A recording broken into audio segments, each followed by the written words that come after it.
The year is 489 BCE. Darius and his generals had crushed the Greek Ionian Revolt a few years prior. Darius has never forgotten the aid provided by Athens and Eretria to the Ionians. One of his closest aides tasked with reminding him 3 times daily before dinner of the treachery of the Greek city-states assisting the Ionians. Each side had intelligence of the other. Darius had at his disposal the tyrant known as Hippias, whom the invading Spartans had deposed. In the absence of tyranny, the Athenians instated a people's democracy.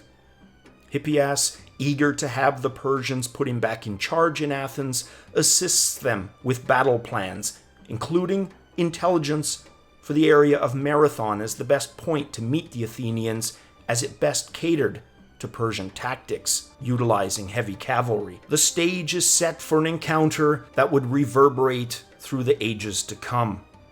In 490 BCE, a mighty Persian armada led by Datis and Darius' nephew Artaphernes sails down the Greek coastline, landing 26 miles north of Athens at Marathon. The Greek generals send a runner named Phidippides to request aid from the Spartans. The Spartans, however, due to tradition and superstition, could not leave until the full moon rose, which was still over a week away, meaning they would not be ready to assist Athens in time. However, the Plataeans, in a move Athens would not quickly forget, were there to aid them with a force of 1,000 hoplites. The Greek forces were comprised mainly of hoplites, the standard Greek warrior type used by a majority of the Greek city-states. These hoplites fought utilizing a phalanx formation, which was revolutionary in that it traded individual movement for group movement, resulting in a formation of men that fought and defended as one. Each hoplite provided his own equipment, so rather than the uniformly colored armor and shields that we see in movies, they would have painted their own colors and patterns. Each carried as their main weapon an 8-foot or 2.4 meter spear called a dory. They also carried a circular shield called a hoplon, which was roughly 1 meter or 3.3 feet in diameter.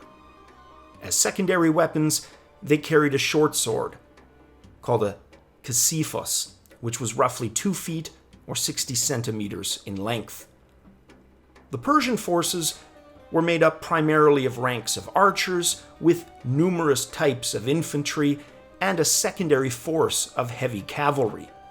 The cavalry, while the most powerful troop on either side, would not be deployed for a reason the Greeks had not yet uncovered. Though often portrayed in movies as the villains, in reality the Persians gave quarter to their adversaries who requested it and generally treated their captives with respect and kindness. Marathon's terrain would prove advantageous for both the Greek defenders and the Persian attackers, depending of course on strategies utilized. It consisted of a plain approximately 10 miles long and 3 miles wide, surrounded on both sides by boggy marshlands. While modern estimates vary on the size of the Persian military, they're all in agreement that the Greeks were outnumbered. Persian forces have estimates ranging from 20,000 infantry to much, much higher numbers. We will assume the conservative 600 ships with an invasion force of 20,000 infantry and cavalry. For 4 days, the two armies faced each other. The Persians were having supply chain issues, while the Greeks realized they held a good position and were in no initial rush, hoping to have the Persians deplete their supplies further. Greek spies reporting to Miltiades notified him that the Persian cavalry was mostly on ships, preparing to go south to Athens, which they knew would be relatively undefended while their main forces were at Marathon. Miltiades, now aware of the ruse and how critical timing was, pushed the other generals with the need to attack shortly. He relayed to them his strategy to form a line equal to the Persians and with what sounded like a completely lunatic tactic of a running charge towards the Persian position. Miltiades, who had seen the Persian troops in action, knew their archers would be raining down arrow after arrow upon the Greeks, while their cavalry chased and killed everyone breaking ranks on the flanks. Miltiades convinced some, but there was essentially a deadlock with regards to the strategy the Athenians would adopt in the battle, knowing he could swing the vote in his favor if he managed to convince the polearch elect of his strategy. The polemarch was an honored dignitary of Athens and was given an equal vote, which in the event of a deadlock could swing that vote. Miltiades approached the polemarch with the following impassioned plea.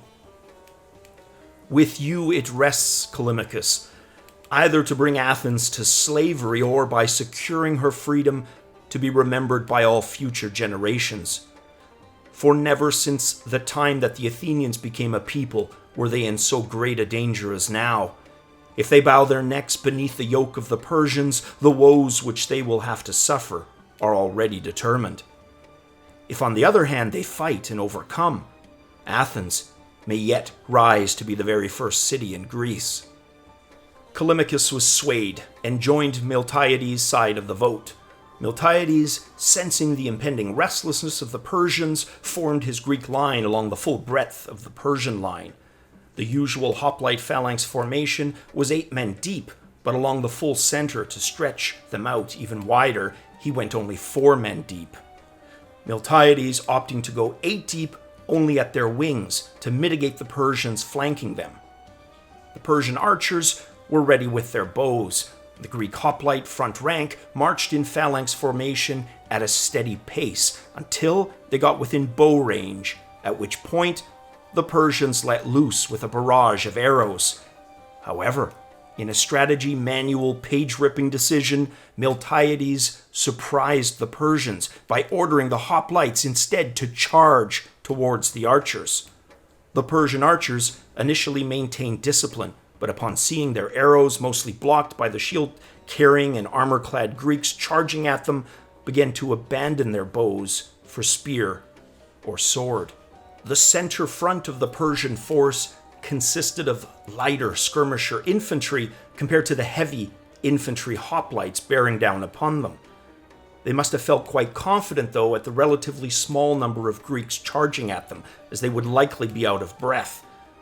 What the Persians were not aware of, however, is that the Greeks had been drilling for this very function for months.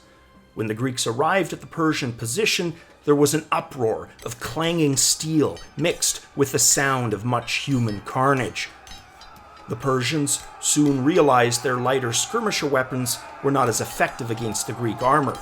However, what they lacked in weaponry, they made up for with sheer numbers, and they pushed into the Greek center hard. As this was happening, though, the Greek phalanx wings began to slowly move inwards and box the Persians into what effectively became a death zone. The Greeks were fighting for their families, their land, and soon the Persian center broke and began to run towards the waters. The Greeks followed, slaughtering all who could not get on board ships. Some Greeks were able to pull boats toward the shore, where all on board were killed. During this battle, Darius was hours closer to Athens, so the Greeks needed to march quickly to get back in time. Miltiades sent the same runner, Phidippides, to now notify Athens of their victory and the Persians still nearing by ship. Phidippides set off immediately, as fast as he could go, while the Greeks marched behind him. He made it to Athens in time to notify them of the victory before himself dying of exhaustion. The Athenians and their allies, however, made it back to Athens just as they saw the ships of the Persians nearing shore. They immediately formed a defensive position between the beach and the city, which the Persians saw as they neared. Darius, aware now of their defeat in Marathon, did not seem to wish to try his luck a second time. So rather than landing to try and defeat the Athenians, he made the decision to turn the fleet back towards Persia. Estimates say 192 Greeks lost their lives at Marathon versus 6,400 Persians. But we must remember that the primary accounts that we have of the battle today are from Greek historical sources, like Herodotus. While a Greek victory certainly occurred, and the Persians held a numerical advantage, what exactly that advantage was we do not know with certainty. The battle, however, would cement a legacy for both sides. For the Greeks, it would show they could hold their own against an enemy they had proven could be beaten. And for the Persians, it meant a review of their tactics on the battlefield. For the Persians, being beaten also had an impact on their empire. For the few years following their defeat at Marathon, there were rebellions throughout their lands. Darius had planned a second invasion, but died before he could see it through to fruition.